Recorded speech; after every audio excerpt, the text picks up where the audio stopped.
Students, हम कर रहे थे आपका chapter 11 that is force and pressure. Last time हमने किया था force can change the state of motion. आज का हमारा टॉपिक है force can change the shape of an object. Force जो है वो ऑब्जेक्ट की शेप चेंज कर सकती है। इसके लिए आपको यहाँ पे एक्टिविटी दी गई है 11.5।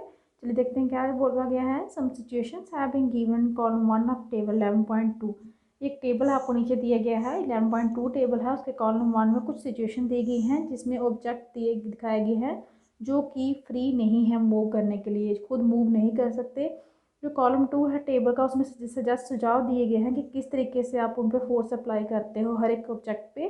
और कॉलम 3 में आपको शो किया गया है डायग्राम ऑफ द एक्शन कि जब आप उस पर फोर्स अप्लाई करते हो तो क्या एक्शन होता है, उसकी आपको डायग्राम दी गई है। आप ऑब्जर्व कीजिए कि क्या इफेक्ट होता है फोर्स का ऐसी मतलब सिचुएशंस पे के ऊपर। तो आप ऐसे ही सिमिलर सिचुएशन अपने आगे पीछे को अगर आपको कोई मटेरियल मिलते हैं इन्वायरमेंट से तो आप उसके लिए ये ट्राई करके देख सकते हो। Not your observation column 4 and 5 of the table. तो अपनी जो ऑब्जर्वेशन है आपने कॉलम 4 और 5 में दिखानी है, ठीक है। तो यहाँ पे सबसे पहले आपको सिचुएशन दी गई है a lump of dough on a plate. एक आपको गूंदा हुआ आटा दिखाया गया है किसमें, प्लेट में। तो फोर्स कौन सी अप्लाई कर रहे हो, आप उसको हाथों से प्रेस करना स्टार्ट कर रहे हो। तो वो रेस्ट में था आटा, ठीक है। थोड़ी सी इसमें मूवमेंट आ गई, चलेगा नहीं तभी तक आएगी मूवमेंट जब तक आप उसको डफ करते रहोगे, ठीक है। तो यहाँ पे थोड़ी सी बोल सकते हैं कि उसकी जो स्टेट ऑफ मोशन थी इसमें थोड़ा चेंज आया, देखिए शेप में चेंज आएगा, ठीक है। तो ये तो कंफर्म है। एक स्प्रिंग है जो फिक्स कहाँ पे है, सीट ऑफ बाईसाइकिल पे। तो उस पर जब कोई बैठता है तो स्प्रिंग पहले जो होता है वो ऐसे पूरा खुला होता है, जब कोई बैठता है तो स्प्रिंग क्या होता है, स्ट्रेच हो जाता है, ठीक है। तो उस केस में उसकी मूवमेंट थोड़ी सी होगी, ठीक है। लेकिन तभी तक होगी कि कोई साइकिल चलाता है तो वो तो बार बार होती रहेगी, वो थोड़ी देर के लिए होगी लेकिन उसकी शेप जरूर चेंज होगी।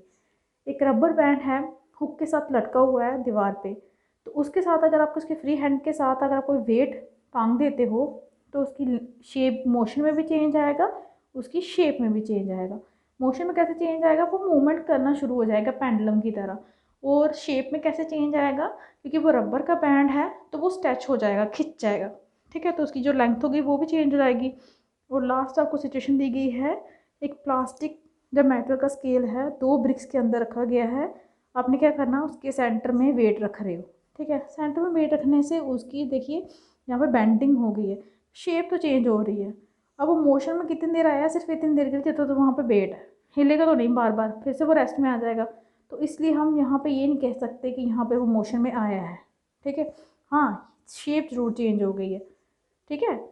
अब ये सारी सिचुएशन आपको दी गई थी, तो इस ऑब्जर्वेशन से जो टेबल 11.2 में थी आपने क्या कंक्लूड किया है, क्या रिजल्ट निकालना है कि क्या होता है जब आप अप्लाई करते हो फोर्स। जैसे इनफ्लेटेड बैलून एक ले लिया आपने, आप उसको प्रेस करते हो अपनी पाम्स हथेली के अंदर, तो क्या होता है, क्या होगा, शेप ऑफ ए बॉल किसकी, डफ की। जब आप उसको रोल करके उसकी क्या बनाते हो, चपाती, उसकी शेप में क्या होगा, क्या होगा जब प्रेस करोगे आप रबर की बॉल जो कहाँ पे पड़ी है, टेबल पे।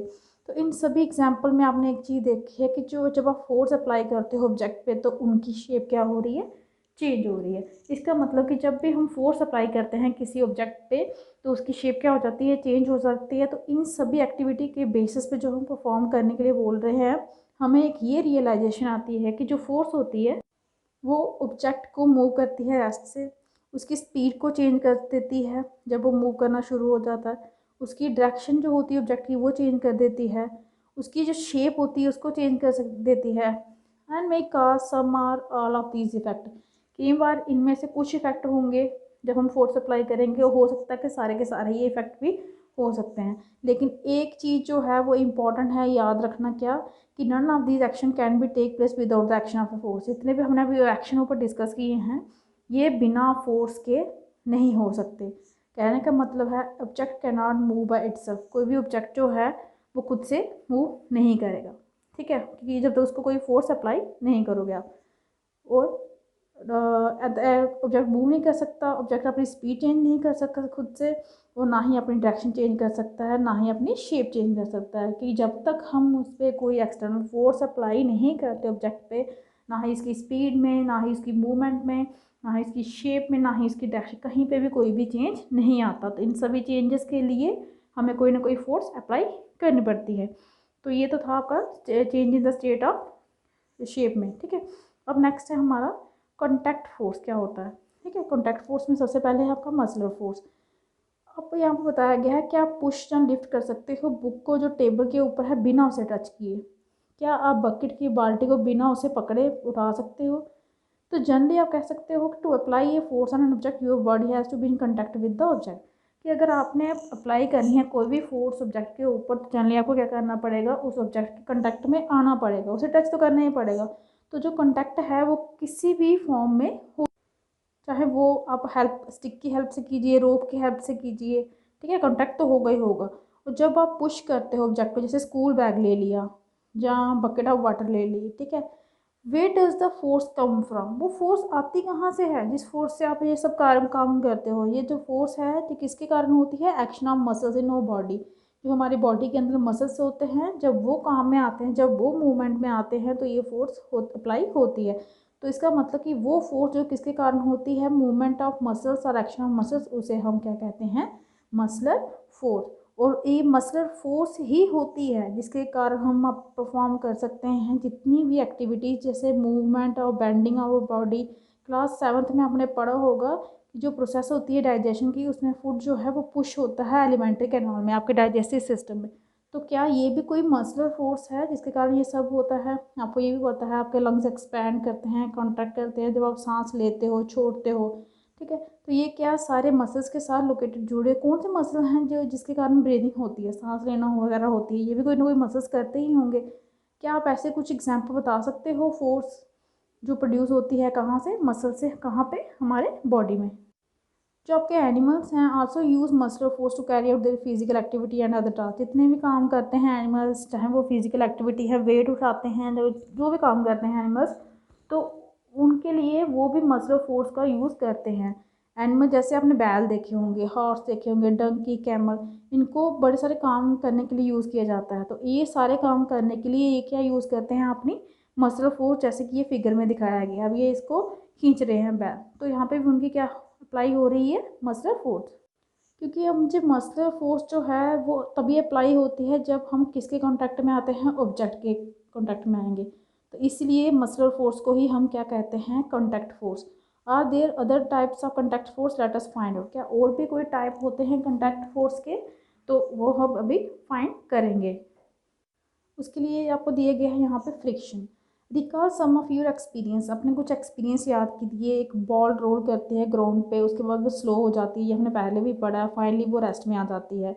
We can we when we stop pedalling in bicycle, जब हम बाईसाइकिल को पैडल मारना स्टॉप मतलब रोक देते हैं, पैडल नहीं चलाते, तो वो क्या करता है? धीरे धीरे वो स्लो हो जाता है और फाइनली वो साइकिल रुक जाता है। कार ले लीजिए या स्कूटर ले लीजिए, वो भी रेस्ट में आ जाती है जब उसके इंजन को हम स्विच ऑफ कर देते हैं। सिमिलरली कोई बोट है, वो भी रेस्ट में आ जाती है जब हमें उसे बोट को चलाना बंद कर देते हैं। तो क्या आप ऐसे ही कुछ एक्सपीरियंस जो हैं वो उन्हें याद कीजिए, ऐसे एग्जाम्पल दे सकते हो आप।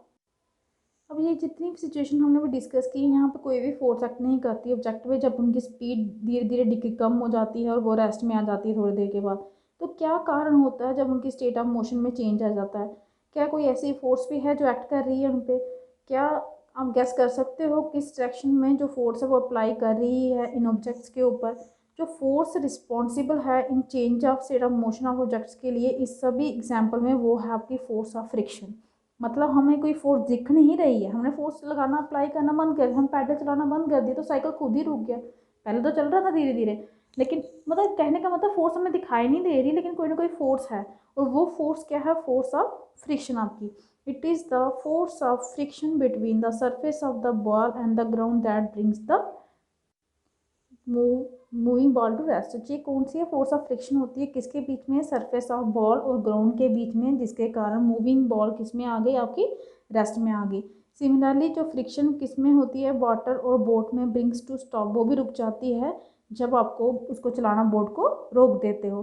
तो जो फोर्स ऑफ फ्रिक्शन है ये कब करती है? ऑल द मूविंग ऑब्जेक्ट्स में भी करती है, ठीक है, हमेशा मूविंग ऑब्जेक्ट्स पे ही करती है। And its direction is always opposite to the direction of motion. इसकी डायरेक्शन हमेशा अपोजिट होती है, जिस डायरेक्शन में ऑब्जेक्ट जा रहा है उसके अपोजिट में होगी।